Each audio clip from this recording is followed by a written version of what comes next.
Hi, this is Tim of the 1916 Company. Welcome and thanks for logging on. If you love this watch, email me, Team Mosso at the1916company.com for purchase, pricing, and availability questions concerning this watch. Today, we're discussing the Breitling Premier B09 Chronograph 40 millimeters in diameter in rose gold. The watch measures 13.6 millimeters thick and from lug to lug 47.2 millimeters with a 20 millimeter spacing in between the lugs. We'll throw it on my wrist, which is 16 centimeters in circumference, and it wears quite nicely, comfortably, elegantly. It's a great match. The manual wind conversion of the B01 thins the watch, granting it additional elegance, and the smaller case compared to the Premier 42 makes it more viable on a wrist under 16 centimeters circumference. So my wrist is 16, but I can easily imagine this watch wearing well on a wrist as small as 14 centimeters circumference, and I am pulling it pretty tight with a strap that's not broken in. But the strap is high grade. You can see large rectangular symmetrical scale alligator leather, always a very good cut, a rare cut of the beast. Very dark brown, high gloss finish. You can see we've got a little bit of bolstering or stuffing to add volume, a monotone stitch, and then a broad folded edge with calfskin on the bottom. You can see no crimping, no gouging, brand new Breitling factory strap. This is truly a luxurious strap. Both the substance and the material of it impressive. We have a single folding clasp. It is a trigger release, so it can't pop open inadvertently.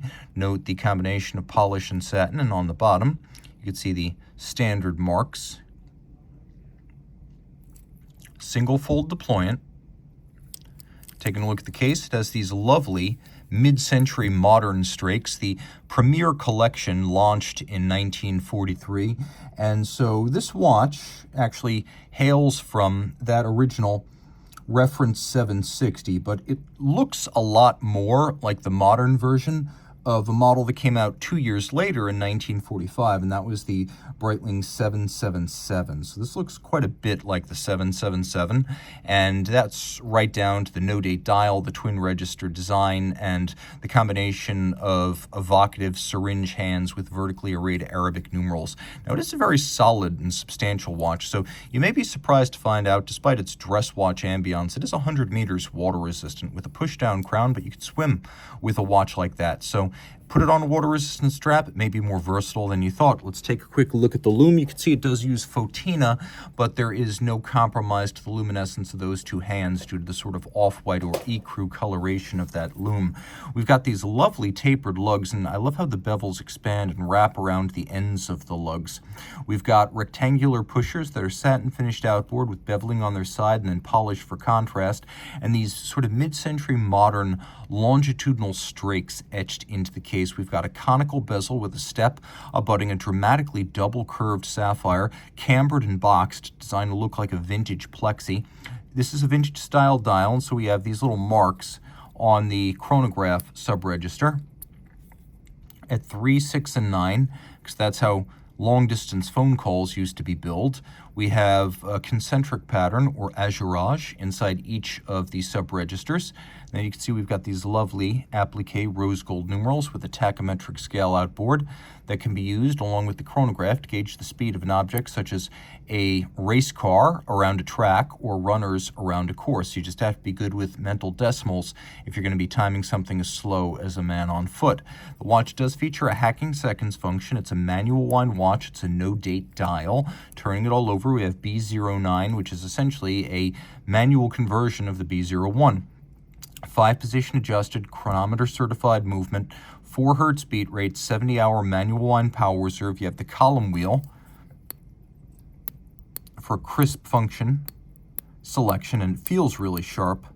Then we have the vertical clutch that allows it to proceed without any jump or stagger, which is uncommon on a lateral clutch, but is germane to a vertical clutch, the smooth, seamless engagement. Another advantage of the vertical clutch is that you can leave it running with no additional wear and tear to the watch. So if you just like having center seconds to go with your hours and minutes, you can ignore the chronograph minutes register. You can just leave the chronograph running. You'll also note an interesting feature of the B01. It features a semi-instantaneous jumping minute display, which is a nice refinement to have. And the column wheel feel is among the best in the business, and that is price no object. It feels as good as chronographs costing hundreds of thousands of dollars more. We've got KIF shock protection on the balance staff pivot as well as the escape wheel pivot. Uncommon to have shock protection on the escape wheel, but some brands do it. And then we have Edicron for primary beat error and timing correction, and then a small eccentric screw, which is the proprietary part of that regulator for very small timing corrections, probably between 1 and 5 seconds per 24 hours. And it's a large movement that nicely fills this display case back. So reach out to Team Mosso at the 1916company.com for purchase and pricing details.